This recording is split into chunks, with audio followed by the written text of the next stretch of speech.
सोडत नाही, पूर्ण करतो, फुलप्रूफ करतो. त्याप्रमाणे खासदारांचं ऑपरेशन टायगर सक्सेसफुल झालं आणि त्या सगळ्या प्रक्रिया कायदेशीर आणि ज्या घटनात्मक प्रक्रिया आहेत ह्या संपूर्णपणे पूर्ण झालेल्या आहेत. सगळे 6च्या 6 खासदार खुश आहेत. आताच मला 2 खासदार भेटले आणि ते शिवसेनेमध्ये, मूळ शिवसेनेमध्ये बाळासाहेबांच्या विचारधारेने प्रेरित झालेली शिवसेना, विचारांची शिवसेना, हिंदुत्वाच्या विचारांची शिवसेना, सर्वसामान्यांच्या मनातली शिवसेना, या ठिकाणी त्या शिवसेनेमध्ये ते काल आलेत आणि आमच्या परिवारामध्ये आलेत. त्यामुळे ते खुश आहेत. आमचे आता अगोदरचे 7 खासदार, हे 6 खासदार, आता एक मोठी टीम तयार झालेली आहे 13 खासदारांची. राज्यसभेमध्ये 2 खासदार, असे 15 खासदार, एक मोठी टीम या ठिकाणी तयार झालेली आहे. आणि त्यामुळे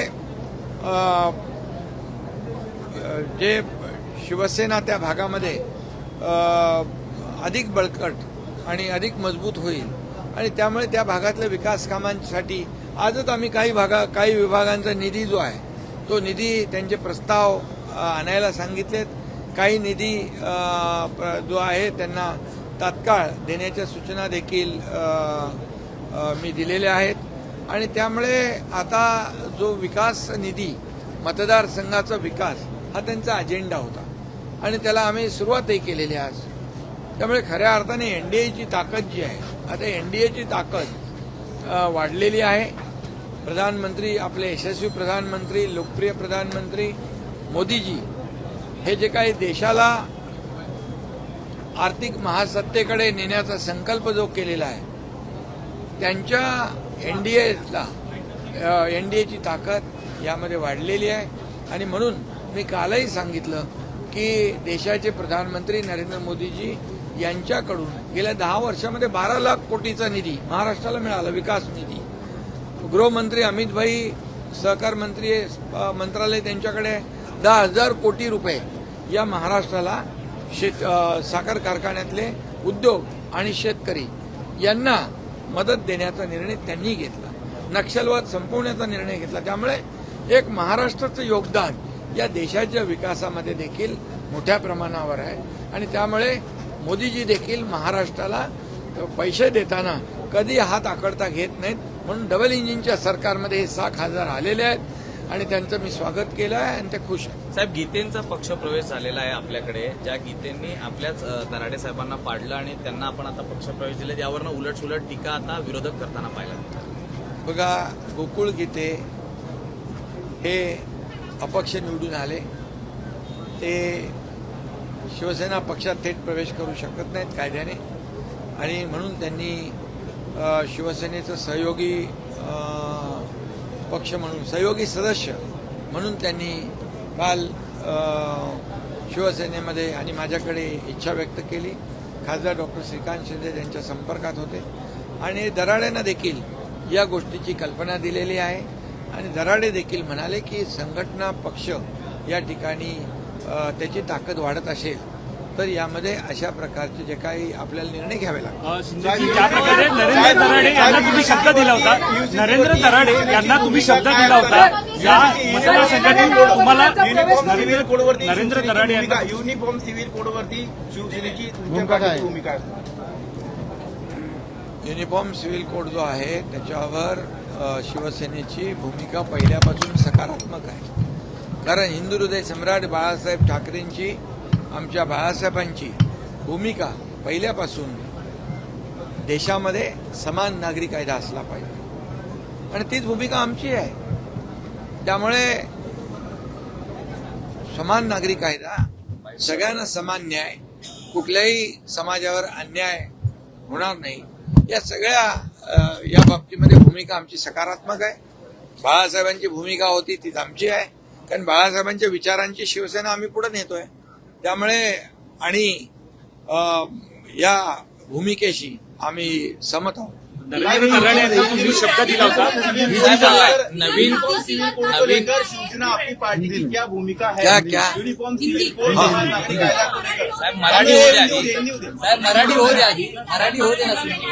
बाळासाहेब ठाकरेंनी जो सांगितलं होतं पुतोला सांभाळा आदित्यला सांभाळा पाळणा करा एकाचं वक्तव्य किरण पावसकर असं बघा, तुम्ही आहे ना पण विचारलं. पत्रकार लोक अर्धे त्यांचे वाक्य दाखवता आणि अर्धे वाक्य तोडून टाकता. त्यांनी आता पत्रकार परिषद घेतली ना, त्यांनी सांगितलं ना, स्पष्ट खुलासा केला ना.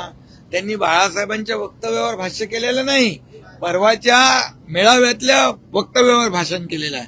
बाळासाहेब आमचं दैवत आहे आणि बाळासाहेबांचा अनादर कोणीच करू शकत नाही. किरण पावसकर नाही, एक साधा शिवसैनिक पण करू शकत नाही. शिंदेसाहेब ज्या प्रकारे 2029ला निवडणूक आहेत नवीन जे खासदार नवीन तुमच्याकडे सेना आले, भवनासंदर्भात जागांची चाचपणी सुरू असल्याची माहिती मिळते. दादर आणि बीकेसी काय कोणाला पोटात कोणाचा प्रॉब्लेम आहे काय? अरे काम करायला ऑफिस नको का? बाळासाहेब भवन आहे, आणखी कार्यालय, शिवसेना मोठी होतीये, संघटना मोठी होतीये, मग कार्यालय नको? बरोबर. मग काय कोणाला काय प्रॉब्लेम आहे? भाई 2029च्या निवडणुकीला जे खासदारांनी प्रवेश केलाय, ज्या खासदारांनी प्रवेश केलाय 2029ला, त्या खासदारांसाठी शिवसेनेमधून तीच उमेदवारी असणार आहे. काल मी यावर बोललेलो आहे. ज्या 6 खासदारांनी शिवसेनेमध्ये प्रवेश केलाय ते 2029ला शिवसेनेच्याच तिकिटावर निवडणूक लढवतील आणि महायुतीचे उमेदवार म्हणून निवडून येतील. साहेब, आता हिंदीमध्ये यूनिफॉर्म सिविल अरे बस नाही हे बस झाला. साहेब आता हिंदीमध्ये त्यांचा जो काही राजकीय त्यांच्या वडिलांच्या हत्येचा आणि तो विषय आहे, त्यामुळे त्यांचं जे काही राजकीय काय आहे, परंतु आता ते जे आलेले आहेत त्यांच्या त्या भूमिकेच्या बरोबर आम्ही स्वतः आहोत, त्यांच्या पाठीशी आम्ही उभे आहोत. कारण फक्त विकास प्रकल्प नाही, त्यांच्या प्रत्येक अडीअडचणीमध्ये शिवसेना त्यांच्या सोबत राहणार आहे. आणि असं तुम्हाला कोणी सांगितलंय? काय सांगितलं तुम्हाला? आमचा अजेंडा हा विकास आहे. तुम्ही पॉझिटिव्ह कधीतरी विचारणार का? निगेटिव्ह तुम्हाला विचारायला सांगितलेलं आहे. सकारात्मक भूमिकेतून पत्रकारांनी जायला पाहिजे आणि चांगलं कुठे घडत असेल त्याला तुम्ही सपोर्ट केला पाहिजे. संजय राऊत के द्वारा विद्यमान खासदाराला उद्धव ठाकरे गटाच्या नेत्याने जाहीरपणे धमकी दिलेली आहे, शिवीगाळ केलेली आहे.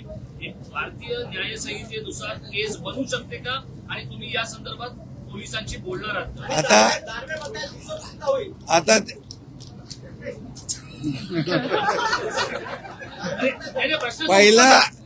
प्रश्नाचं उत्तर द्यावं. पहिला त्यांनी आत्मचिंतन करावं, स्वतःचा हिशोब पहिला करावा. शिंदेसाहेब प्रश्नाचं उत्तर द्या. मी सांगतो, कायदा हातात घेण्याचा अधिकार कोणाला नाही.